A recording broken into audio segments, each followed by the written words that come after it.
Okay guys, so welcome to Fez Airsoft. So today I'm going to be doing an unboxing for this JG T3 MC51, or otherwise known as an MC51, usually a G3 variant.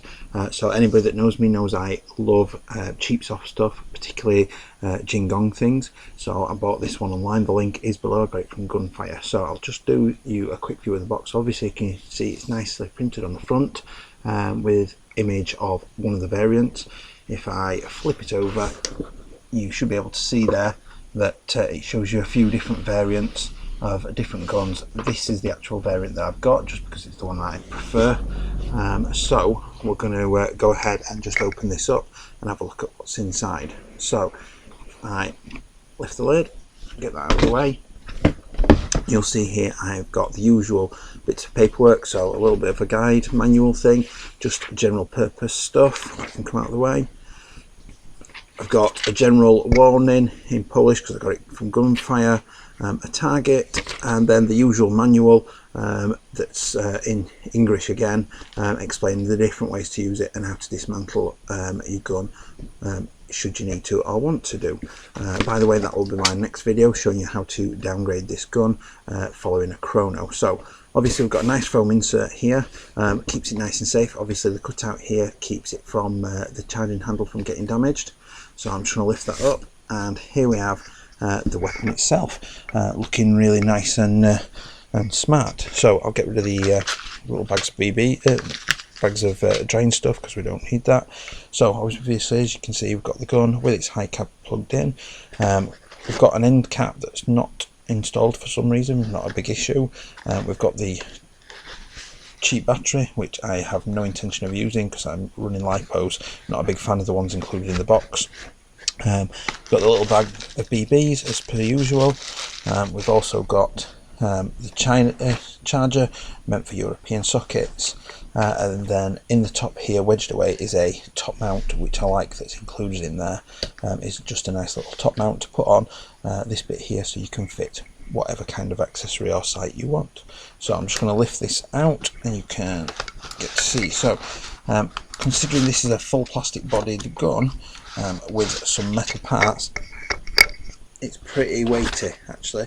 There's quite a nice weight to it, even without ammo in it as well. So I'm just going to drop the mag out. To release the mag, you can either pull on this lever here or you can press this button here.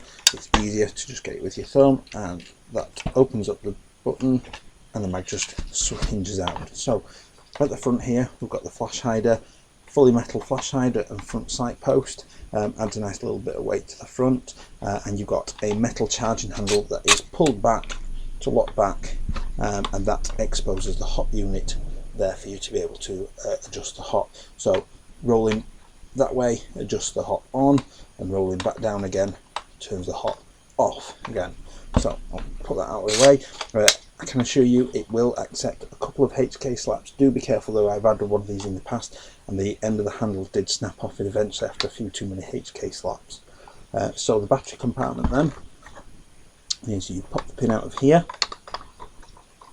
like so, get rid of that, and then you pull down whilst pulling forward and it pops off, and there's the battery connector. So it's just a standard mini Tamiya type which most people seem to be running.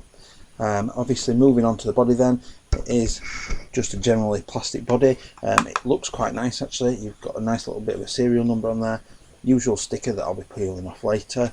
There is a colour differentiation here where this is a lighter grey, and that's similar across the real steel, I'm led to believe, have a slightly different colour. It does look nice, to be fair. Considering it's all plastic, there is no creak or wobble in this thing, and it is very solid indeed. You've got the front rear sight up here, which is adjustable for different light conditions and things, and then you've got the stock cap here that's held on with two screws. This is a metal stock cap with a sling plate on the end as well, so I can just sling it. Obviously the idea is that I don't shoulder this, I'm just going to carry it sort of SMG style. Plastic pistol grip as well, and metal trigger connected into a version 2 gearbox there. All in all, absolutely solid little piece of kit. I've owned a couple of these before and absolutely loved using them, shooting them. I've had loads of good memories of using JGs in the past, and they've never really let me down. I think the only time one ever has is the piston had a tooth broke off, and that was the end of it. So your high cap then, solid metal high cap. It does include in the box with the winding key, so to make the winding a little bit easier. Obviously if you want to, otherwise the winding wheel is still on the bottom, and we just open the top up and pour the BBs in. Fill it up. They are about 500 round capacity, so obviously you can get plenty of BBs in there. I do believe it is compatible with the TM mid caps if you prefer mid caps as well. So in a second I will show you a number of images I've taken just to show it, including the chronoing that I did after this video. So thanks a lot. The next video will be me downgrading this and taking apart to get the gearbox out. Thanks again, and tune in again soon.